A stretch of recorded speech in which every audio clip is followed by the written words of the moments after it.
Hello, ladies and gentlemen, and welcome back to the TCT podcast here on YouTube. My name is Gavin Campbell. Alongside me, as always, Tyson Snyder, Cale Fleming. Today on the rundown, we're going to talk about some Illinois 2019 basketball as well, as always, finishing up with MLB. But jumping right into it, Cale, I'm going to go ahead and hand it over to you. We need to talk about Terrence Shannon Jr. committing to DePaul. Yeah, so for those of you who don't know, Terrence Shannon Jr. was a four-star wing, committed to DePaul. He's from Chicago. The only thing I can say about this is that he's got emotional ties to DePaul because he's from Chicago. I know there's Loyola up there as well, and there's Chicago State, and all of those are University of Illinois, Chicago. But DePaul, out of all of them, obviously has a more prestigious basketball background out of the rest of the teams up there. Loyola's starting to build one that we saw with that tournament run last year. Real quick, I'm going to just say that's probably the most impressive run I've ever seen from a smaller school, at least in my lifetime. I know that there were some back in the day, but I mean, watching Loyola go up against Michigan in the Final Four was something else. Not only that, you had Loyola, you had University of Nevada in there, you had K-State, Bruce Weber. You had a lot of teams in the Sweet 16 this year that were not really supposed to be there, I would say. You know, K-State upsetting Kentucky, right? Knows who they beat in Sweet 16. But Kentucky always finds a way to choke it out, you know. Well, good, because we can't stand Kentucky. At least I can. It's not necessarily Kentucky as a school. It's John Calipari that I personally can't stand. Yep.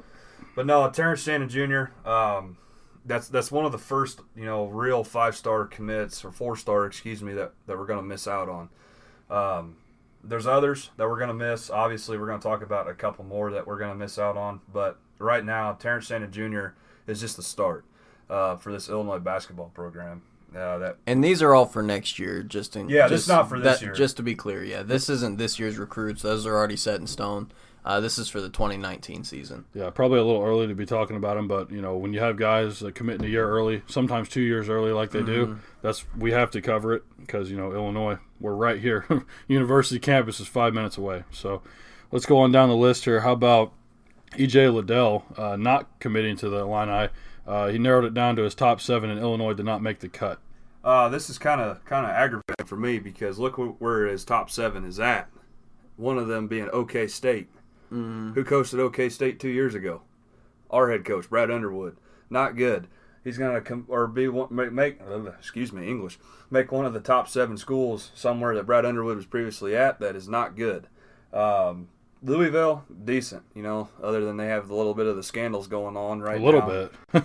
I said a little, trying to make light of the subject. We all know the NCAA and their ways is kind of corrupt. We're going to leave that alone. Iowa State, they're making themselves a heck of a basketball program, and they have been for the last 5 to 6 seasons. He also has got Mizzou on there. Not good for Illinois fans. Mizzou and Illinois are always going to have this heated rivalry. Seeing Mizzou on his top 7 is not okay with me. It does not sit well. The place I think he's going to end up, though, is Auburn. I feel like he's going to end up committing to Auburn out of all of these guys. If it's not going to be Auburn, it's obviously going to be Mizzou, in my opinion, because they have the least amount of trouble, I should say. And they're also not a bad basketball team, as much as I don't want to admit it. But I just feel like Little's going to commit to Auburn or Mizzou. You really think he's going to go to Auburn? Auburn's not really known as a basketball kind of school. Yeah, I agree with that 100%, but at the same time, he can still get to the NBA. Auburn's had a lot of guys go to the NBA, and I can think of one specifically off the top of my head. Do you guys think of who I'm thinking of? Charles Barkley? That's exactly who I'm thinking of. Look at Barkley's career. He's had a heck of an NBA career. He's kind of labeled as a head case in his early days, but he wore out of that. But no, Auburn's had a lot of guys, not just Barkley going to the NBA. There's been a lot of others. Louisville has as well. Louisville's had more than plenty of guys going to the NBA. But even recently, you look at Donovan Mitchell and what he's been able to do. There's a lot of guys out of Louisville that have gone. I just feel like that he might stay out of Louisville just due to all of the NCAA recruitment scandals that they're having to deal with right now. Now, I'm not saying he can't land. Iowa State can't land him, or VCU or anybody like that. I'm just saying that he's more than likely not going to go there with his talent ability. I mean, he's a 5-star guard, so you're not really going to see a 5-star guy go to Iowa State. I mean, I'll piggyback off that real quick, and I'll say I'll 99% guarantee he'll end up in the SEC. Yeah. I mean, because that's just – we look at one of my favorite guys from this previous draft class in the NBA, and Colin Sexton, and what he was able to do at Alabama. I mean, it was him and a bunch of role players, and you stick out. You definitely stick out in the crowd, and that's why he was able to go in the top 10 in the draft. I mean, obviously he's a talented player. He plays balls to the wall every time he's out there. But, I mean, if you're going to do it, the SEC usually has those kinds of teams where it's either one or two guys and a bunch of, I don't want to say scrubs, but a bunch of role players, guys that aren't going to make the league but are decent enough to get you into a tournament. You know, I mean, we saw it. I think they won their conference tournament just to get into the NCAA. Ended up going out in the first or second round, but I mean, if you want to stick out, like I said, you go to SEC. That's just the way it is. They're kind of I don't want to say they're like a piss poor conference, but they're definitely not top 3 or top 4 even. So that's just my opinion. Well, and I bring up the conversation earlier. Do you really think he's going to go to Auburn? I honestly don't think that's a good pick. I just wanted to hear your thoughts on it because Auburn did well last year. They ended up making it to the tournament, and I think they won their first-round matchup against Alabama, I believe. Yep. As a 9 seed. Or maybe that was swapped. But they ended up winning a game and lost in the second round, I think. So Auburn's got a good team. They've got a good program going right now. Their coach is decent. So I honestly think that is a pretty good pick. Even though they're not a traditional basketball school, I think they've got some decent players that can help, like you were saying, Gavin, to kind of show him off as the star. And I think that could kind of run through his head, hey, this can be my team. It can make me look really good. If you're going to make a pitch, that's what you pitch to him. If you're trying to get a 5-star recruit, that's what you do. There's one school I forgot about when it comes to EJ. That'd be K-State. Bruce Weber, if he could land EJ, then that would be a big pickup for him. He could build his team around Little and, just build those pieces, whether it'd be a big guy or he's going to try to run this Brad Underwood system with this stretch 5, offense that everybody's going to now that the NBA's even shifted towards. But Bruce Weber has been known to not be able to recruit. We've all seen that. We saw it at Illinois. This team he had at K-State this past season was probably one of the last of the guys that he did not recruit. So, it's been his 4-year span. So we're going to see how Bruce Weber's going to fare out at K-State this year. But if he gets Little, then that's good news for Bruce Weber. Absolutely. Let's go ahead and move on down the list here. Drew Time, Illinois did not make his top 10. They did make his top 10. Or I'm sorry, I'm reading the notes here wrong. They did make his top 10, along with some other Big Ten schools, as well as Arizona and Gonzaga. Cale, what are your thoughts on Time? So it's Drew Tim. Tim. I told you this off air. It's Drew Tim. Tim. Terrible with names. He's got a bad name. It's spelled funny. It's nothing new. Timme. If anyone else could tell me and look at that name that it would be Timmy or Time, Tim. Timmy. I don't even. Let's just go ahead and move on. So Drew Tim, we need him. We need him next year because he's going to come in true. He's 6'10". That's why we need him. He's 6'10". He can run the floor better than Samba Kane can. He may be able to run the floor better than Kipper, your boy Tyson. Bumper. We need Drew Tim to be in Illini next season for one reason only. We need a presence in the paint. Well, I know Underwood is not going to run this presence in the paint, this traditional big man, traditional 5 spot. He can stick threes from the outside. So that being said, he can handle the ball. He can put the ball on the floor well. He can run with guys like Frazier and Io, and he can shoot threes better than probably Frazier can. He's just long and he's got a smooth stroke. I watched all of his highlights from Peach Jam. He's a good player. He's got offers though from schools such as OK State as well and Purdue. Purdue makes me a little nervous because Painter can recruit over there. He can turn guys from something into nothing like he did this past season. He had a really good season with Purdue, although they did fall into a slump a little bit in this middle of the season in the Big Ten. But other than that, they pulled out of it and they had a pretty decent run. The school that I'm most worried about would be Arizona and Zaga, 2 schools that are known for running traditional big men. Not only that, they're 2 schools that are building programs. Zaga's always had a good basketball program. It's just uplifted in the last 10, 12 years. Arizona is now one of those schools that is going to start to become feared as a basketball team. So that being said, with having 2 Big Ten schools and not only that, Arizona and Gonzaga, that's why I'm a little nervous about Drew Tim, his commitment fully to the University of Illinois, which we need his commitment. Drew Tim, he reminds me a little bit of Kevin Durant, just because he's so long, 6'10". I think Durant is 6'11". He's another tall, lanky guy that can dribble and shoot, and he can stick him from the outside. So he's very dangerous from everywhere on the court. He's got super long arms, good length. So a little bit of Kevin Durant kind of feel, in my opinion. That would be a huge addition for Liddyville in 2019. I would love to see him come here, but like you were saying, Cale, Arizona, they had DeAndre Ayton last year. We know they can get some of them top dogs out there. Zaga, they always find a way to get good guys in. Michigan State, Purdue, two teams traditionally on top of the Illini the last few years. Few, to be nice. Yeah. Definitely some bigger name schools with better success that can definitely recruit. So we'll have to see our recruiters get out there and make a big push for this guy because we really do need him. Yeah, Arizona, I mean, it could even go back all the way to 2013 with Stanley Johnson. Yep. I mean, that's when they started to really become a basketball powerhouse. But, yeah, we'll have to see what he does. We made the list. That's all we can ask for moving forward, and we'll have to see what – go ahead. Arizona, too, you got to remember Sean Miller's in a lot of hot water with recruiting scandals. So that could also have an influence as well. I'm not saying it will because they still have a lot of talent on that team. But with all of these schools coming out and having all of these NCAA recruiting violations and scandals, you look at Ohio State with Urban Meyer now, not a recruiting stipulation, but another NCAA violation. You know, he's on academic or probation or leave, suspended, paid leave, whatever, wording. But you look at Sean Miller now, who is also suspended, but I think he will be back before this season tips off. I don't know, man. It's just these kids, they see that, and they're like, okay, well, maybe this guy is not the reason, or not the person to get me to the NBA, which is going to help the University of Illinois, who has not been caught up in this recruiting scandal. You know, currently. Hopefully, it will never happen, but we haven't heard of anything surfacing. So that's an amazing thing right there. No, yeah, that's one thing you can't slight this school for. Illinois, I'm referring to. And I guess one more thing that really just hit my mind about Arizona. This was a team that was excellent in the regular season, and then got embarrassed in the first round. So, yeah.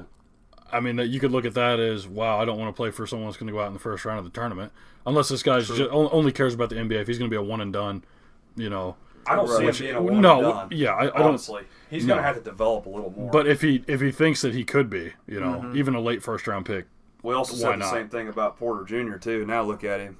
Which I was watching ESPN this morning, and he had his second back surgery. He's apparently coming out healthy, so that's a good thing for Porter. I'm just glad he's not at Mizzou anymore. We don't have to worry about him, even though he didn't play. Well, if you're Michael Porter Jr. playing for the Nuggets, I mean, that's potentially in the West a playoff team.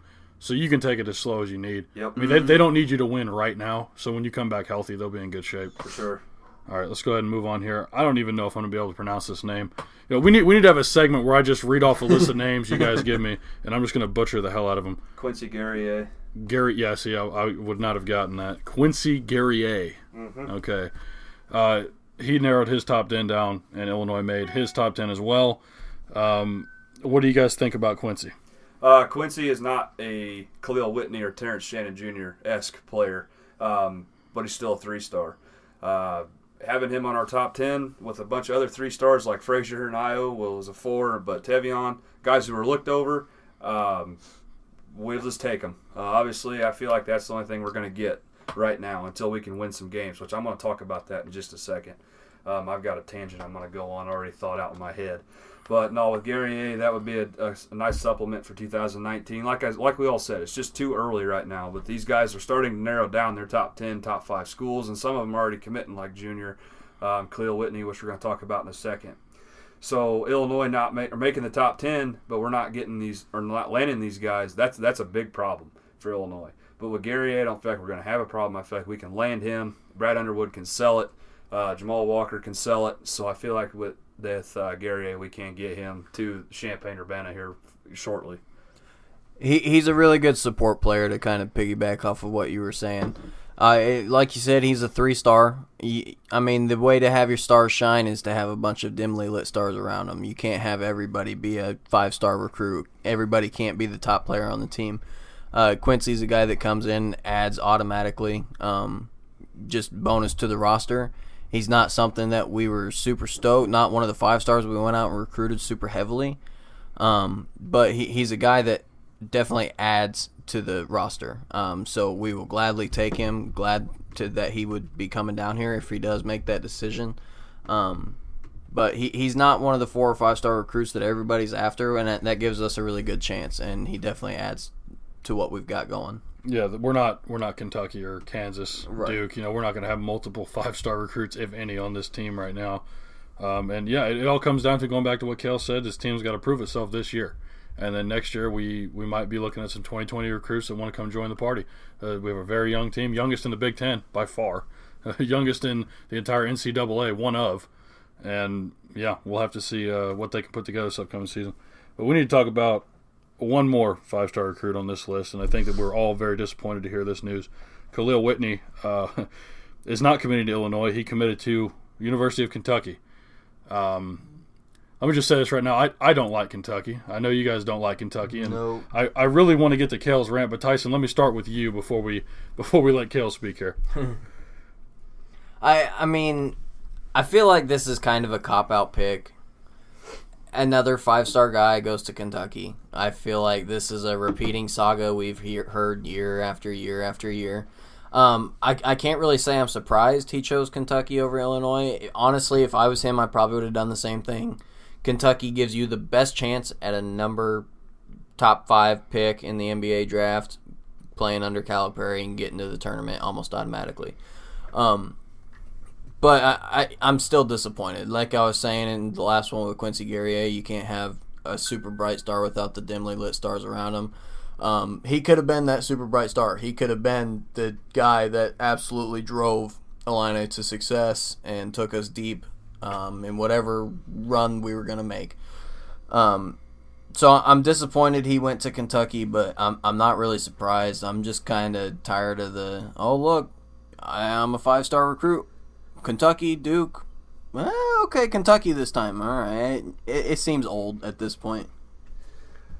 Here's the thing. Here we go. Here we go. Cale Whitney. All right, we made the top 5. All right, so that's a good thing. We made the top 5 on a 5-star recruit. So that being said, we spent all this time, all this effort, all this money into getting a top 5 guy, a 5-star recruit. We needed Cale Whitney to be in Illinois. Illinois tried everything they could. They burned an official visit on him. He came to the campus 3 times, once on an official visit, twice not. So he showed interest.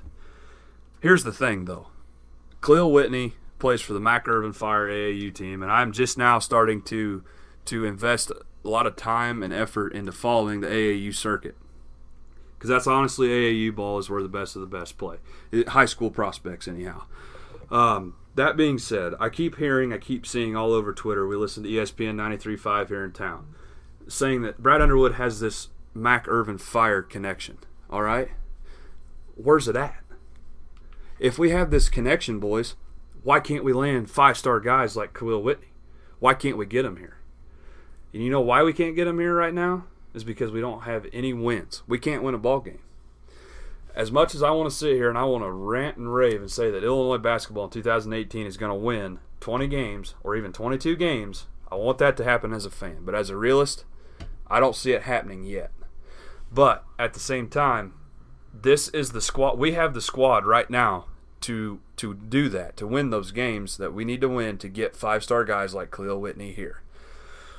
I'm just tired of hearing about this Mac Irvin Fire connection that we have with Illinois, supposedly, and Brad Underwood, and we can't get him here. We've seen this with Brad Underwood before at Stephen F. Austin in Texas. He didn't recruit. Those guys that he had weren't his guys. You move over a couple years later, you go to OK State. Those guys weren't his guys. Brad Underwood, I want to say, is the answer. He knows the X's and O's. He can get guys. He's a real people person. He knows the game, and he has a system that he wants to run, and he's put his coaches and his players around him that he feels will run this system. That being said, this system can only go so far if we can't get 5-star talent here. We need 5-star talent. Illinois is a 5-star talent school. Guys, to me, it's just a big letdown seeing Cale Whitney go to Kentucky when we can't get him here with this connection that we have. Now, that being said, Calipari's probably got the same connections and a lot bigger connections, to this Mac Irvin Fire program and along with the Bradley Beal Elite and all that.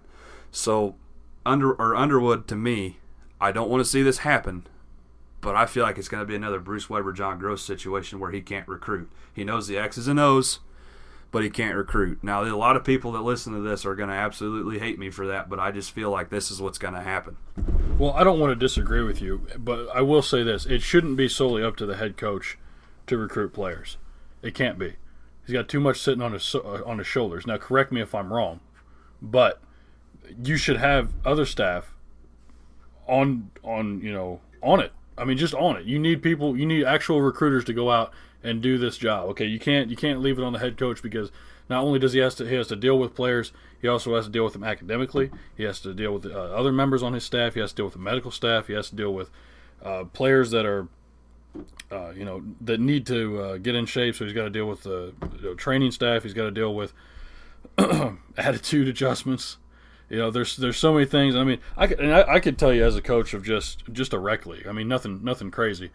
Is there's so much that you have to do on a weekly basis just as that. And then when you have to throw in recruiting to guys that you're not even 100% are committed to your program, you don't want to do that. You don't want to waste all this time, like you said, Cale, all this time, all this money, all this effort, and express that into someone who, you can pamper them and then they can turn around like Khalil Whitney and then go to Kentucky. Calipari, let me say this about Calipari. He has Kentucky. That's all he has. All right?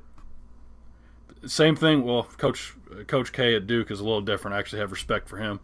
And then Kansas with Self and then that whole program. But go ahead. Bill Self? No. Listen, I still have respect for Self and what he's done. Because he wins. Okay, he wins. But he should have been winning at Illinois. He should have been. And he got a supposed better opportunity at Kansas, and I'm not going to grill him for that. Oh, I'm going to sit here and I'm going to grill him for that all day. And that's fine. I don't disagree if you want to, because here's the thing. If it was me and I got a better opportunity, I'm going to take it. That's all I saw it for. He chased some money. You want to chase some money, go chase some money. I don't care. That's not my decision. He would have got paid. He would have got paid at Illinois in about the next season right before he left. So here's the thing. The fact that he didn't stay at Illinois really grinds my gears, and when I look at that dude, I cannot stand him. I want to sit there and I just really want to strangle him. The fact that he's successful at Kansas, I don't care. I hope he's a failure at Kansas, and the fact that he is successful at Kansas just drives me up the wall. And people that say that they have respect for Bill Self, that are true Illinois fans, I cannot get behind that. I just can't do it. I say I'm an Illinois fan while wearing an Indiana hat. Yeah. Let's keep that in mind, okay? So I'm going to give you some slack on that. The fact that you are going to Indiana University, I will give you slack on that, but that's it. Okay. Well, that's all I'm going to say. Listen, you can't argue that he knows how to recruit people. You can't. No, I can't argue that. That's what I'm trying to tie this into, is that he has it. Whatever that it is, he has it because he has players every single year. Mm-hmm. Kansas back in the day was not a powerhouse school. It has been over the past couple of decades, even 3 decades before he even got there. That's the whole thing that I'm trying to run with, is that yes, Illinois has not been good at recruiting players, but not since Lou Henson. Yes, but it shouldn't. That responsibility should not lie solely on the head coach's shoulders. I don't care. I want to agree with you on this. I know I'm cutting you off over here, but I want to agree with you on this. It's the head coach's responsibility for all of these pieces, okay? It is his head coach's responsibility to put recruiters around him that can get players. Jamal Walker is the only one that's gotten players. So Jamal Walker's not the issue. Yes, I understand it's not the head coach's sole responsibility to get players like Khalil Whitney. But if his recruiting staff isn't getting it done, then that's the issue that I have. That falls on Brad Underwood. Fair enough. Which his recruiting staff right now is not getting it done for 2019. And this is where I feel like we're going to end up. We're going to be at the end of the right before we're going to get into summer workouts. We're still going to be scurrying for players trying to fill out a roster like we did this year. Now, luckily, we had some decent players that decided to come out of JUCO. Some guys that didn't get signed, some sleepers. But that's the issue that I have right there. That's the issue I'm having with Brad Underwood. Is that yes, I agree. It's not his sole purpose to sit there and do everything and recruit, but this is his program. He is trying to build it. Josh Whitman gave him the reins. RAD gave Brad Underwood the reins, just like Lovey, to run this program. Lovey put Thad Ward and Corey Patterson around him. Those are the two guys. They recruit Chicago and they recruit St. Louis, where they're from and where their homes are, and they do it well. They've done it well for 2019, and I'm excited for 2019 football. Brad Underwood is not making this very exciting for 2019 basketball yet because we keep losing out on all this top-tier talent. So that being said, for me, Gavin, is that if he's not going to sit here and he's not going to tell his recruiting staff, all right, you got to get better. He needs to sit there and tell his recruiters that he has to get better or you're gone. That's the way it needs to be. If Illinois wants to turn this into a Power 5 athletics like they were back in the 80s and the 90s, the way we should be, then somebody's got to go. That's my opinion. Your first statement, I didn't agree with. I was totally on board with Gavin. With your correction, yes, Brad Underwood, he oversees a lot of stuff. As Gavin was saying, he's in charge of everything, day-to-day operations for literally everything that happens in these players' lives. He's got a lot on his plate. And yes, I completely agree. He is not solely responsible for recruiting. In fact, I don't believe head coaches should be in recruiting at all, besides to make appearances. Hey, this is your coach. Meet your coach. Hey, we'll come to your house. Whatever. I get it. Coaches need to make appearances. That's the guy the kid's going to be with for the next 4 years. Supposedly. Supposedly. Usually a year, but whatever. But universities hire guys with the title recruiter. That is their job. That is their sole purpose, to go out and find talent, and they make that talent come to your school. So I completely agree with Cale on his revamped statement there. These recruiters are not getting it done, losing out on guys like this. And if they're not getting it done, that now becomes Brad Underwood's responsibility to either get on those recruiters to get it done or pick up the slack, fill in the holes where they need to be filled. So yes, I think things do need to happen in that recruiting office. Brad Underwood needs to have a talk with his guys. Brad Underwood maybe needs to get some new guys, or Brad Underwood needs to step up and go on these trips. But then again, I don't wholeheartely agree with that. I don't want to see my coach leaving for weeks at a time to go on recruiting trips, because what does that say to the other players? He goes out to try and recruit guys for next year. He doesn't even care about this year. He doesn't care about the guys that are there. He doesn't care about you or me or the other guys on this team to try and help us and coach us through this season, our season. So that's kind of why I don't agree with the head coach getting in on the recruiting. So I completely agree with you, Cale. He needs to get on his recruiters to make them step up and get the job done. Going off of that, that's what Lovey does. Lovey's got Thad Ward and Corey Patterson. They lock the player in. Let's go with Beeson, for example. They locked Beeson in. They worked with him for months. They offered him a scholarship. He said yes. They brought Lovey in. Lovey met him. And he said, Beeson, you're going to be our guy. You're going to be the guy that's going to help us pull all of these top-tier talent in. And that was where Lovey stepped in. And that's exactly how it's supposed to be. Underwood went to Peach Jam during his week off. He went up there for 3 days and scoped out the talent. Now, I've read, I don't know if it's true, but I've read this, was that he was talking with Whitney. And that is the thing that that I'm struggling with, is that Underwood, personally, on his week off, I understand it's his week off, he's just up there to see some talent, see what his recruiters are up to. But that being said, I'm having a hard time with Underwood personally talking to Whitney, if this is true, and not getting him locked down. Let me just say this. Does Underwood have 15 years experience in pro sports? No, he does not. No, Lovey Smith does. Correct. So he has dealt with professional general managers. Right.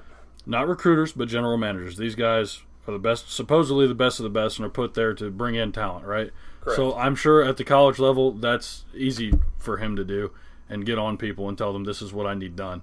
I mean, he took a team to the Super Bowl, all right? He's had championship experience. Underwood has not seen that level of success, and I don't know. Listen, I'm not in the coach's head, but he might have a hard time lighting a fire under people and telling them what to do if they're not his players. But I think if you're in that situation, you need to have the same mentality of getting it done, right? Yeah. Like, I don't know. It's a fuzzy situation to me. I want to clear something up, though. I just feel personally that Underwood is a great coach. Yes. I'm not knocking that. Underwood, I want to say, is the answers to all of Illinois' problems right now. I agree with that wholeheartedly, because he is the best coach that was on the market. Whitman went out and got him with that big paycheck. So that being said, Underwood, I'm not knocking him as a coach. I'm just knocking him for this past weekend that we've had, which honestly, as an Illinois sports fan, Tyson, me and you've been through this our entire lives, ever since you've been alive, and I have, where we can't get top guys. That's the problem I'm having. I'm just seeing Illinois basketball fall back into the pattern. And I don't want that to happen because we have good coaches, we have a good training staff, we have a good medical staff, we have honestly the best campus around, in my opinion. That's a biased opinion, and I'm sticking with my biased opinion. I just don't want to see Illinois fall back into our old Illinois ways as we've gotten labeled. I mean, that's fair enough. We need to move on. Yeah. One last thing. Positive note. Yes, this is huge. This is huge news. Sean McCain will be on the University of Illinois campus around the 22nd. Around the 22nd, 21st, 22nd, 23rd, whenever he decides to show up, and he's in class. But the good news is his transcript issues, whatever was going on, has been passed through, and he will be on campus. He will be with the team about the third week of August. So right around move-in time, right around when classes start, obviously, because me and Gavin, we start on the 20th. So we're getting there, getting the fall. He missed summer workouts, which is awful because we saw what Fletch did with Georgie B. We saw what Fletch did with Frazier and his vertical. Now he's jumping in total with his height and his vertical. He's reaching 11.5. Sean McCain really needed this summer to improve his body, but that being said, he had to get his stuff done in the classroom in order to be here. We've got him. Fletch is going to have to put a lot of time in him. He doesn't have the whole 6 weeks. He's got about less than six. I want to say 5 or right. Maybe he does. Maybe 5. He doesn't have the full summer where all these guys do is dedicate all their time to working out. They have classes. Now they have to sleep. They have to do homework. They have to practice. They have to combine all of this stuff in. So Sean McCain missing the summer is not good for his body or his skill development, but is also perfect that he is here. I'm just glad he's here because we need him on this campus. We need him to get acquainted with the campus, feel comfortable, which he already does. He just needs to get with the team and start working hard. Real quick, I just want to say one thing. I'm really, really excited that he's here, but I want to say that this is detrimental to the team, if anything, because he hasn't been here. Yes. He's not been acquainted with his teammates, and the sooner that he can get acclimated with them, the better. Yep. Yeah, I was going to say the same thing. It's good that he's finally here with his teammates, but we need to get him in the locker room, in the workout, in the weight room with them. Just get them all together, get them going, help build some of that chemistry. Not only does Kane have to catch up in the weight room, he has to catch up on the floor. With this fast-paced system that he's going to want to run, that Underwood's running right now, he needs to get his body in shape to make sure he can run the entire time he's out on the floor, whether that be for 3 minutes or 12 minutes or 15 minutes. Whether that be, any time at all, he needs to get in shape and physically conditioned enough to run with these guys at full bore, wide open. This is a question that I had, and I don't remember if I asked this about 6 weeks ago when we talked Illinois basketball with Jake. Does this hurt Kane's playing time? Being here so late, how big of a hit does that take? Does he start any games this upcoming year? I don't think he was going to start to begin with. Correct. Let me correct that. 6 weeks ago, I think me and Jake both were told that he might have started had he been here this summer. But even then, I had a little doubt in my mind that he wasn't going to because of Kipper. I think Kipper's got that sort of starting role locked to begin with because he's just honestly the best talent that we have right now for that position. He's the strongest and most athletic. Will this hurt his chances of starting? Absolutely. He's not going to start now because he obviously had a transcript issue, which could have been his fault. At the same time, it could not have been his fault. We could have had an advisor at that community college who was at tell him that he needed to take didn't need to take this class, and turns out to get to the U of I he had to. So there's a whole slew of things that could have been the issue there. But the fact that he wasn't here this summer does hurt his chances of playing a little bit, just basically for the fact that he's not used to playing with these guys. He's not used to playing this fast-paced of ball, not this fast or this Big Ten ball that he's going to end up playing this season. And he's not in condition. That's the thing that I see. Yeah, I didn't think he was going to start anyway, whether it was going to be Kipper playing the stretch 5 or De La Rosa coming in. Or moving some of the other bigger guys around to fill in that spot. I didn't think he was going to start.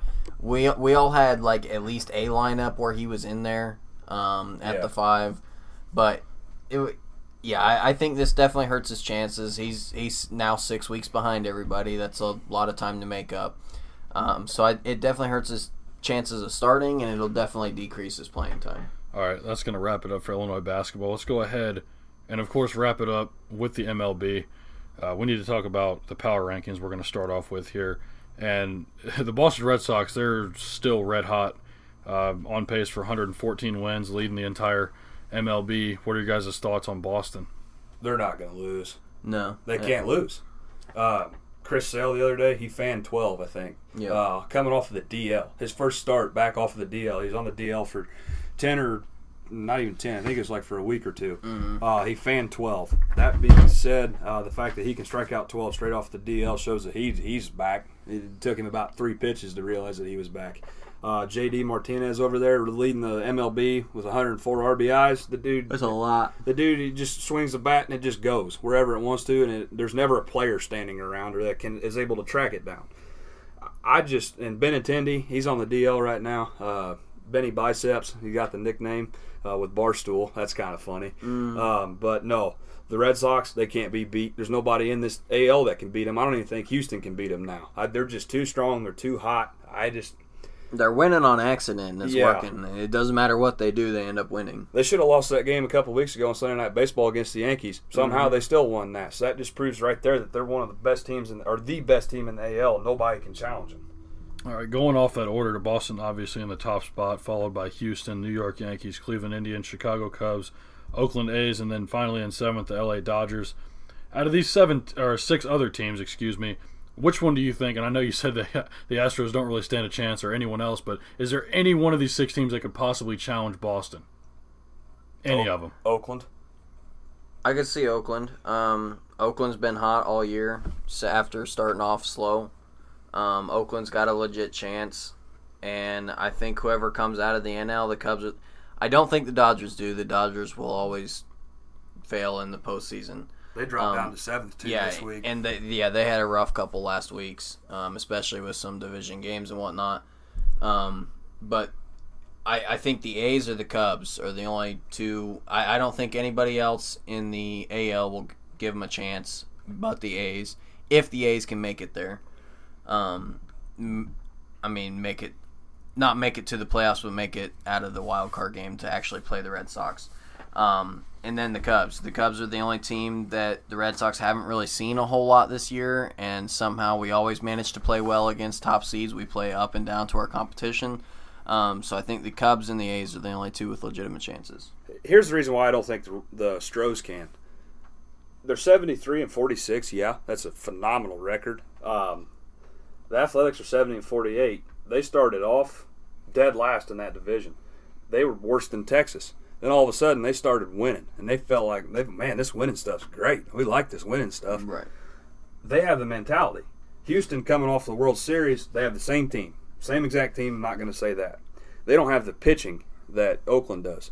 I'm not going to lie, I haven't even heard of half of these Oakland pitchers. You know, they're a bunch of either older guys that are towards the end of their career or they're rookies. But that's what you need. They have like the 2016 Cubs lineup. They had the right mix of veterans and the right mix of rookies, and all of a sudden it just clicked, everything worked, and now it's happening.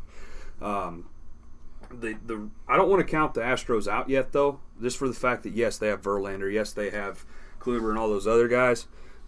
I just don't feel like that the Astros are going to end up winning this division because the Athletics are now 2.5 games back. That being said, they're hot on their heels. Well, this is the same thing that we mentioned last week when we were talking about the A's, and that I asked you guys when the A's were 4 games back, do they have a shot of catching Houston? And we threw it up in the air that there was this possibility that it could happen, unlikely, but it could happen. Now is that more of a reality than it was a week ago? Being 2.5 back from the second hottest team, third hottest team in baseball, absolutely. They're only 2.5 back from the 2017 World Series champions. So. That being said, I as of right now, I don't see there isn't any reason why the Athletics can't win that division out there in the AL West. I just don't see why they couldn't. Unless the Astros continue as they have played all year and just keep winning, lose a couple here and there, I think the Astros can hold out on it. But the A's are only 2.5 games back, so it is looking scary. I still think the Astros are going to finish out the season and keep that first spot, but it honestly wouldn't surprise me if the A's keep charging. For sure. Let's go ahead and move on here. We need to talk about the Chicago Cubs, of course. The comeback Cubbies, as Cale has it on the show notes here. 37 come from behind wins this season. That's most in the league. David Bote, we got to talk about David Bote. Walk-off grand slam Sunday night, 442 feet. I mean, that was on a 2-2 count, bottom of the ninth. I mean, with 2 outs. Yeah, with 2 outs. I mean, it was the ballsiest grand slam I think I've ever seen, I've ever witnessed. That's just my 2 cents on it, being a fair weather Cub fan. I've never seen. I'm so happy for that guy. First of all, let me say that much. I think right now, I mean, as of right now, Bote's probably my favorite Cub. Oh, he's my favorite Cub too right now. Yeah, it was something else. I mean, I was really in awe. I think I joked last night with Cale. I said as soon as that ball went over the fence and it showed him coming around first and him so excited and screaming. That's how I like to wake up every morning, with that face that he had on. But no, I'm just so excited for them, and good on the Cubs. They needed this bad. I'm going to talk about Bote real quick, Tyson. I don't know if you're as near as big on him as I am. You can go ahead. Bote came up it was right around the middle of end of May, I think, right around in there. This was the first time he got called up. Don't quote me on that, but I believe that's what happened. So David Bote, they did an interview on him as soon as he got called up. He was going to end up actually retiring. He was going to quit because he hasn't been able to get out of the Cubs system and get up to the big leagues. Well, he didn't quit. His wife told him to keep on chucking and you'll get there. He did. He got his call to the big show. So that being said, David Bote lives for these moments. A couple weeks ago, he had the best plate discipline out of anybody I've ever seen, because he walked in that walk-off winning run with a walk. He held off, didn't swing the bat, there, bam. They ball 4, take your base, they walked the winning run in. Last night, he was doing homework on Madison, obviously, because he realized what pitches he liked to throw and what counts. So that first pitch he got was a fastball right on the low side on the outside corner where he almost couldn't hit it, and they called it a ball, obviously. Second pitch, he got a changeup up in his wheelhouse that he didn't swing at because he knew at some point if he got behind in that count or ahead in that count, he was going to get that 90, 92, 93 mile an hour cutter, 2-seam fastball, cut fastball, whatever you want to call it, right where he likes to swing the barrel of the bat, low and away. Sure enough, on that 2-2 count, he got that pitch he wanted and absolutely cranked it. He was ready. Went 442 feet. He hit that thing over them boxes out there in center, landed right on that roof somewhere. So David Bote, to me, is the spark we needed to bring, along with Cole Hamels, who had a heck of a night. I'll let Tyson talk about his night. But David Bote is one of the assets, many assets that this Cubs team has, while everybody's on the bench right now hurt. Oh, I absolutely love David Bote. I have a really, really bad feeling the Cubs are going to end up doing him dirty, kind of like Tommy La Stella. Pull him up and down from 3A whenever we need him, whenever somebody's hurt. That being said, I think David Bote could be a very, very valuable trade piece. I love this guy in a Cubs uniform. I absolutely love him in a Cubs uniform. But while he's hot, while he's a hot commodity, I would either like to see them get something out of him or give him a finalized spot on the roster. I would hate to see them keep kind of messing around with him, pulling him up and down from the minors like that. But to move on from that, Cole Hamels had a hell of an outing last night. Pitched 7 innings, gave up 1 run early in the first, I think it was. Really, after that, he was flawless. 9 strikeouts, kept up with Scherzer for most of the game, who was absolutely outstanding. Through 98 pitches, went 7 innings. That's better than almost every other outing we've had from every other pitcher this year. To go off of Scherzer went 7 innings as well, only gave up 3 hits, no earned runs, had 11 strikeouts. Through 106 pitches, they pulled them both out at the beginning of the 8th, which was incredibly good for us because we couldn't have hit Scherzer to save a life last night. Dude was absolutely phenomenal, was dealing anything he threw, we just couldn't hit. But the same goes for the Nationals. They could not hit off of Hamels. An old pitcher, they were struggling. He retired the last 18 batters that he faced. So after that first run he gave up, he was lights out. There was absolutely nothing they could have done. So last night was a pitcher's duel. It was a very, very exciting game, fun to watch, tons of strikes. But David Bote hitting that walk-off was incredible. It was one of the most insane games I've seen this year. The fact that Scherzer lost that game tells you about the Nationals. Me and you were talking about that off the air. Right. That's the staple of their season. That basically explains how their season's gone. Scherzer's a Cy Young candidate again. Go figure. Still didn't get the win. He got the no decision on it. Yep. So for Scherzer, it's just like DeGrom. DeGrom can't get a win either, and he's also a Cy Young candidate in the National Leagues. And the two guys that can't get wins are the two best pitchers in the National League because their teams are terrible.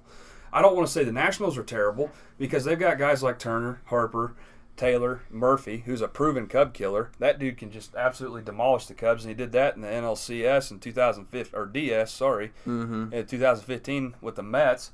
And Howie Kendrick on the DL, that doesn't help them at all. So they lost another big bat there. But Harper's not batting very well this season. Turner, he's average, but he's a base stealer. So when he gets on, you better look out. I don't even think Willie or Yachty could throw that guy out. He's just as fast as Billy Hamilton with the Reds. Mike Taylor, they play him to his suit. So they had Hamels on last night, the mound, and he still couldn't hit the ball. Zimmerman, he had a decent weekend for the Nats, against the Cubs. He had brought in, I think, 4 RBIs all weekend, but he was the only one producing any offense, basically, besides Daniel Murphy getting on base.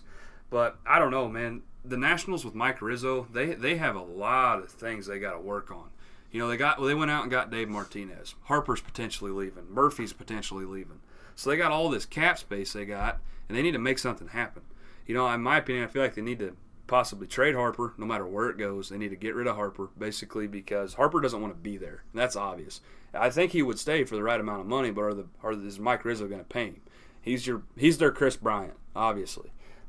Murphy, he's getting old. They need to get rid of him while he's still worth something.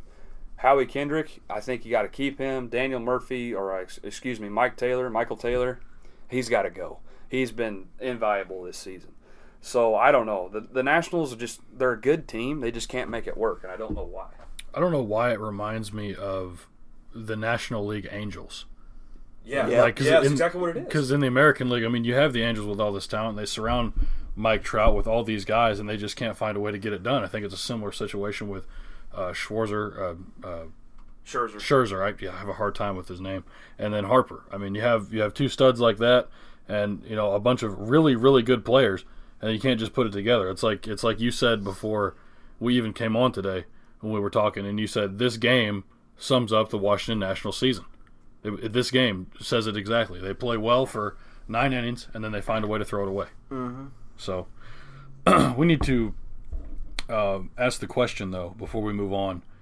Is this the game that will turn the Cubs around from their slump that they've been in the past few weeks? Yes. I agree with that 100%. I feel like it is. We beat a good team. We played the Padres and the Royals. This is the momentum we needed. David Bote brought that spark. He lit the fire, and now we have the fire. We have it.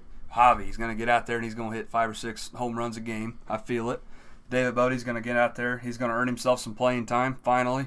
He's going to put on more on the bench. He's batting 195 in the last 3 weeks. Yikes. Started off hot with a 319. He's batting 195 through the last 2. He needs to be on the bench. This is the spark they needed. I will not only say that, Hamels is the reason. He's the staple of the spark. Having Hamels pitch like he did last night and David Bote, another young guy, come in and hit that walk-off grand salami, that's the momentum. That's it. Right there. They're going to go on a tear the rest of the season, and it's going to work. I think this is kind of a loaded question. Of course it's going to give them a little bit of energy. Walk-off grand slam, that doesn't happen very often. We've had 37 come from behind wins this season. If we got a spark every time, we would have 100 wins right now. I think it's a little loaded. I don't think this is going to be anything different than any of the other third. It's slightly different. And like I said, that walk-off grand slam, that's incredibly exciting. But I don't think this is going to make a huge difference in their season. I think it'll make a huge difference in David Bote's season. I think he'll continue. I think it'll make a huge difference in Hamels' season. He had another great outing. He's finally playing for a good team. He didn't get the win last night, but he's getting rewarded. He knows he pitched well and he got his team a win, even though he didn't get the stat for it. I think individually it could very excite some players, but I don't think this will do anything major to reverse the slump. I think they were gonna come out of the slump regardless. This might help it along, but not in a major way. Here's the thing. This is why I feel like they're going to do it. They did it off of Max Scherzer, who arguably, to me, is the best pitcher in the National League. Kershaw, I don't think so. I think it's Scherzer. Kershaw is more dominant, in my opinion, but Scherzer can get strikeouts and he can win games. Kershaw, as of late, can't do that. So that means Neither can Scherzer. He pitched 7 innings with 11 strikeouts and didn't get a win. Exactly. That's what I'm saying. This win off of Scherzer would be the same as winning off of Kershaw. They're the two best pitchers in the National League. They got him out of there because of his pitch count, and they took advantage of it. So, yes, they had to work through 7 full innings of Max Scherzer, but they got rid of him in the 8th, and then, bam, just the onslaught started in the top of the 9th, or bottom of the 9th. That is why I feel like it's the turning point of our season. This is it right here, because we got rid of Max Scherzer, got him out of the game, and they turned it around. All right, I mean, I can kind of agree with that, but I still feel like they didn't beat Scherzer. They beat whoever came in and pitched the closing inning. There's a lot of validity to that. But at the same time, we got to remember we still had 3 hits on Scherzer. There's teams that have only had 1 or 2.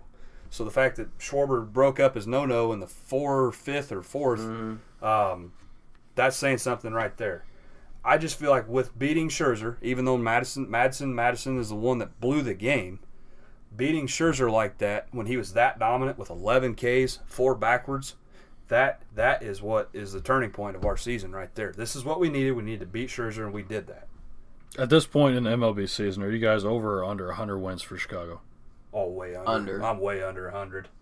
I'll give them 90. Yeah, that's what I was going to give them. I'd give them 85 to 90. I didn't know how confident you guys were in that spark. How many games it would give them. So I figured I would ask. I put him 90 to 93.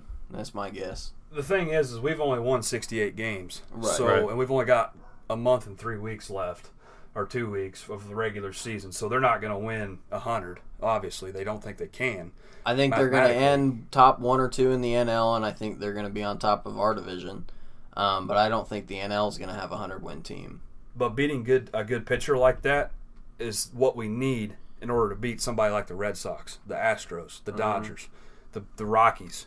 We need good wins like that to realize, okay, this is who we are, this is what we do. But I just feel like them winning 90 or more than 90, and more than 95, let's say that, is a little unfathomable. Right. But you still think 93 is a realistic goal? I don't think it is. Like I said, 90 to 93, that's my guess. Mathematically, is that even possible? Yeah, it is. It definitely is. We've They got still 68 wins. Yeah, they still have like 50 games left. So I just don't feel like they'll bust 100. I'm just going to say that. They're not going to bust 100. Okay, fair enough. Let's go ahead and move on here. We need to address the A-Rod comments on Yu Darvish from 2 weeks ago. A-Rod and Joe Madden sat down and they quote-unquote made up. No hard feelings from Joe. Cale, let me get your thoughts on that. Needed to happen. A-Rod, what he said was absolutely absurd. Didn't need to be coming out of A-Rod's mouth, who was a proven cheater. Juicer, let me rephrase. Juicing, cheating, same thing. A-Rod, anything that comes out of the Cubs, I don't want to listen to you. I will watch Sunday Night Baseball now on mute because of A-Rod. I will not take anything A-Rod says to heart anymore. I can't stand it. I'm glad Joe Madden made up with him. I'm just going back off of the stance that if A-Rod was in Yu Darvish's position right now, that he would be having his own personal training staff run his rehabilitation. So that's why I feel like A-Rod stepped out of line. You're not going to take it to heart? It sounds like you're taking it to the butt right now. I'm Yikes. getting a little butthurt about it, man.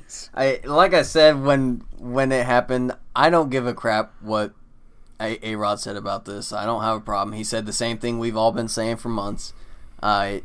Now, he said it on live TV in front of millions of people. I get that. Okay. I can see. I didn't have a problem with it. Madden did. I'm glad they sat down and made up and kissy face, whatever. Yeah, I'm glad they made up because Madden took exception to it and some of the players on the Cubs did. But I didn't have a problem with it. But if it makes them happy to make up like they did, great. Other than that, I don't really care. I guess it's just me because I never have been able to stand A-Rod. I can't stand A-Rod. The only person I liked on that Yankees team was Derek Jeter. Yep. And he's destroying the Miami Marlins organization right now. So, A-Rod, I don't care what you say. I'm never going to like you. I hope you hear this, even though you probably won't. Somehow. I can't stand you. All right, well, we need to talk about the St. Louis. I can't stand you still sitting on the bench. Oh, yeah. Jeez. Wow. Okay, well, let's go ahead and segue to the St. Louis Cardinals. We need to talk about them. I mean, they're only 5.5 back, Chicago Cubs. I think they're Are they 2.5 behind the Brewers right now? Yep. So, I mean, if they catch the Brewers, do they have a shot at the wild card?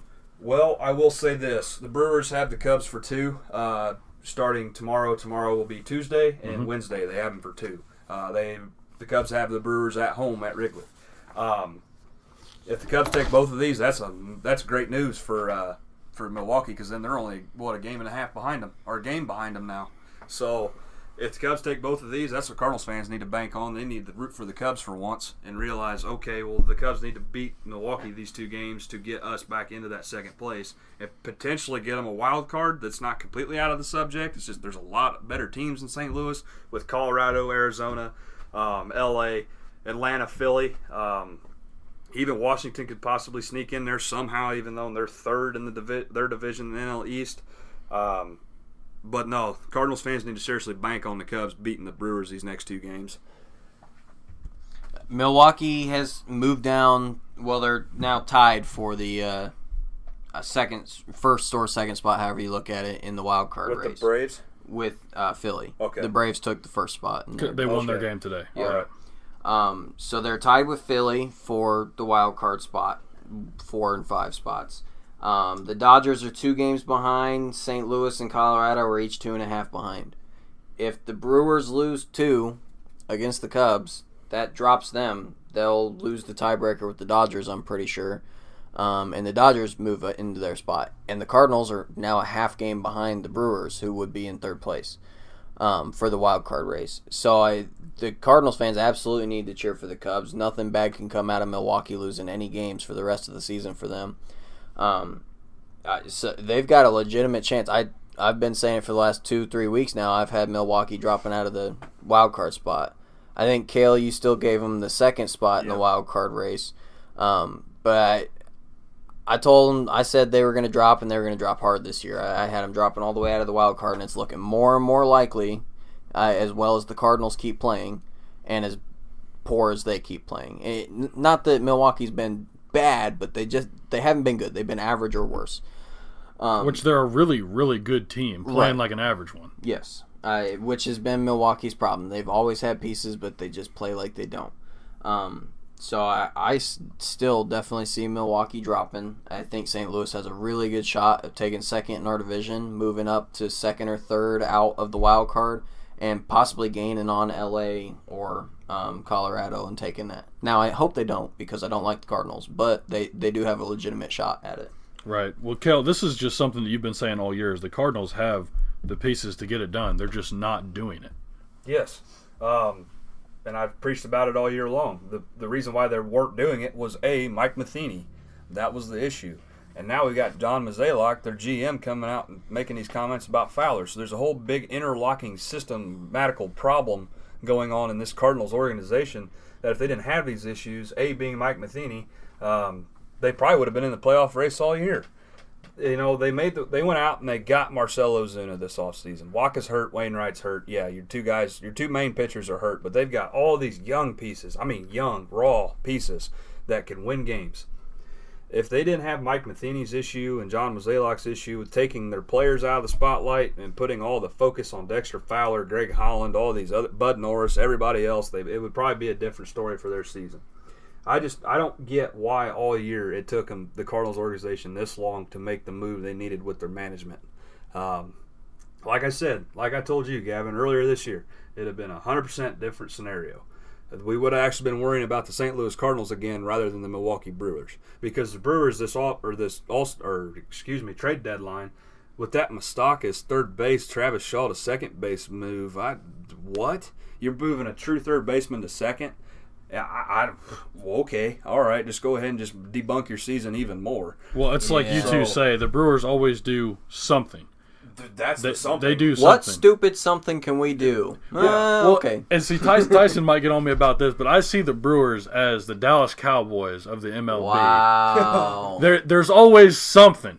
And you never know what it is. You can never pinpoint it, but there's always something that happens, whether it's an injury, it's someone making getting suspended, an ill-advised mistake, a move, a change. Tony Romo throwing another fourth quarter interception. Something 30 happens. seconds left. All right.